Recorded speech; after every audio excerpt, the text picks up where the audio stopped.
Hello and welcome to Ant Plays. This is episode 3 of the Neighbours Are Important series. Episode 2 grew the food production network, and I've grown it further since then by adding this food processing plant here in the top corner of the map.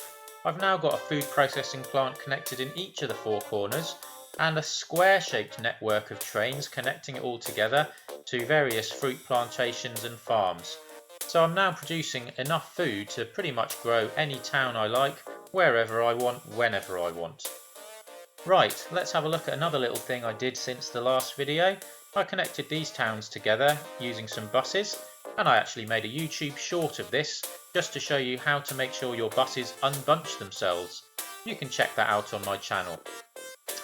Right, next up I'm going to have a look at the town inventory to see which the smallest town in the world is. It's this place here, Whitstable Park. There we go, tiny little place of a size 56. So that's not going to be hard to grow at all. Let's have a look. Sure enough, the information on the town tells us we literally just need to deliver one passenger to this town and it will start to grow. So that's easily achieved. We can see here if I zoom out, there's another town nearby, Fort Said Church. I can just connect that together with a bus route. I'll put the game onto fast forward whilst I do it.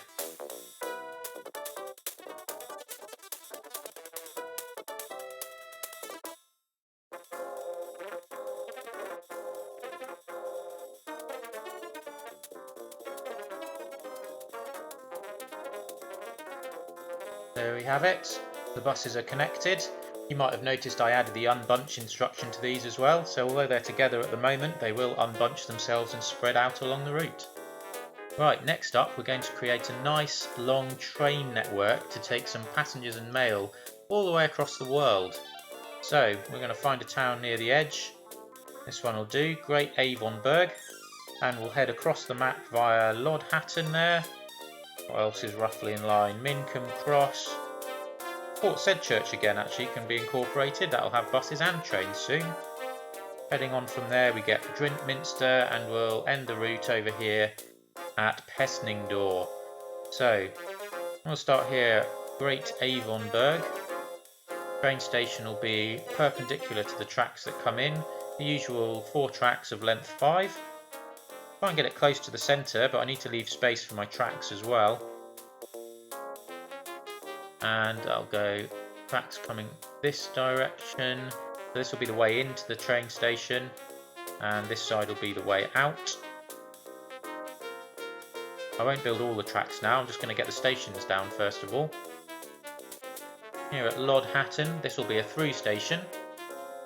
So this direction, and I'm going to make this nice and big, 6 tracks. We'll try and get it close to the centre by deleting a couple of roads.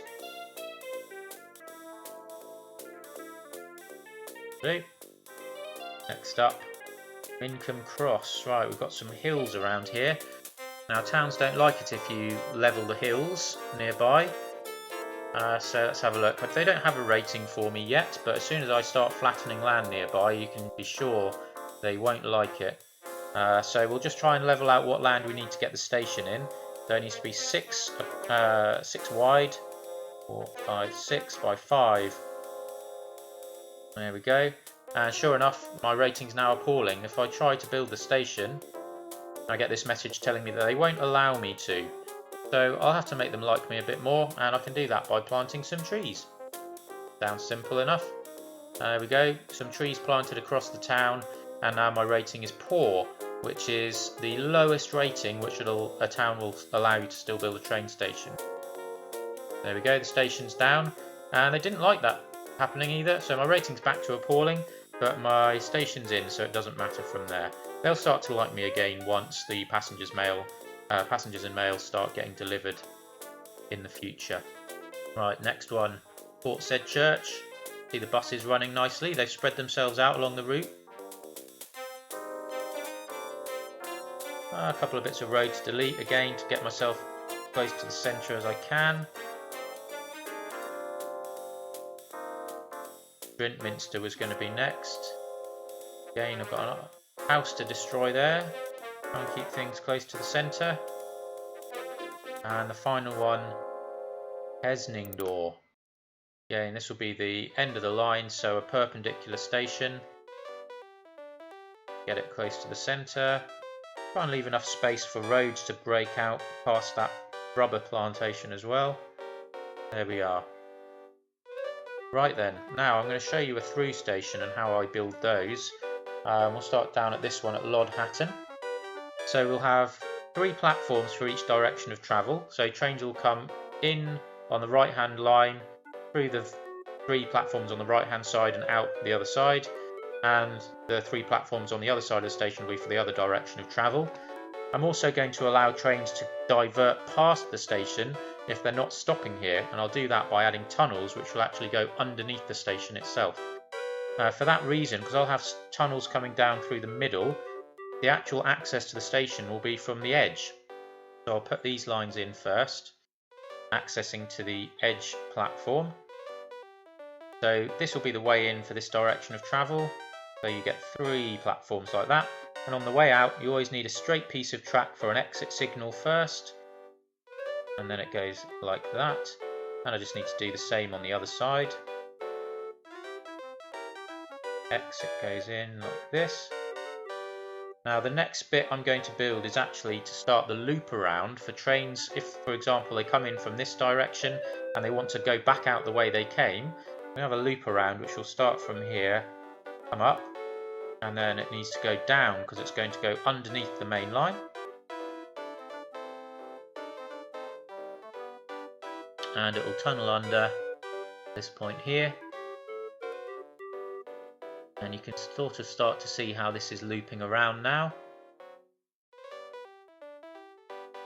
And so it's now looped back to come back on itself. Now I need to actually build the tunnels which go under as well. As I said before, this is for trains that aren't stopping, so they can go straight through. 2 tunnels for each direction of travel. Reason for that being that you can't put signals inside a tunnel. So by having multiple tunnels, you can have 2 trains travelling through in each direction at once. This loop around connects onto this tunnel for the opposite direction. I'll do the loop around on the other side.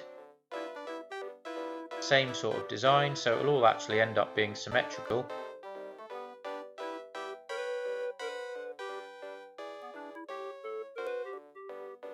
Have it flat in. The tunnels go under.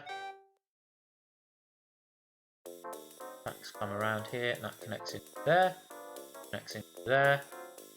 Now the exit of the tunnel, that simply comes up the hill back to the main level. And that will connect in there, and doing the other side as well. There. Now what else do we need to do? We need to make sure there's the way in to get to the tunnels. So that's going to come from here on this side and here on this side. So that's the main way in. That is the main way in on that side. Now you'll start to see this is now the way out. So this is the main line here, main line here, this side. There we have it. It's all the lines are in, all the tunnels are in. I just need to put some signals on, so you'll start to see the directions of travel. My right-sided rail design, so this is the way into the whole complex. If you want to go into a platform, you come up this way. If you want to go through, come down the hill towards the tunnels. Now I'm going to finish off all the signals, and I'm actually going to build these stations in all of the other ones along the route, and I'm going to just cut the video here and bring it back once I've finished. And there we have it. Now I've finished building all of the stations and all of the tracks between them. All of the signalling is done as well, so you can see here Lod Hatton has all of its signalling as well.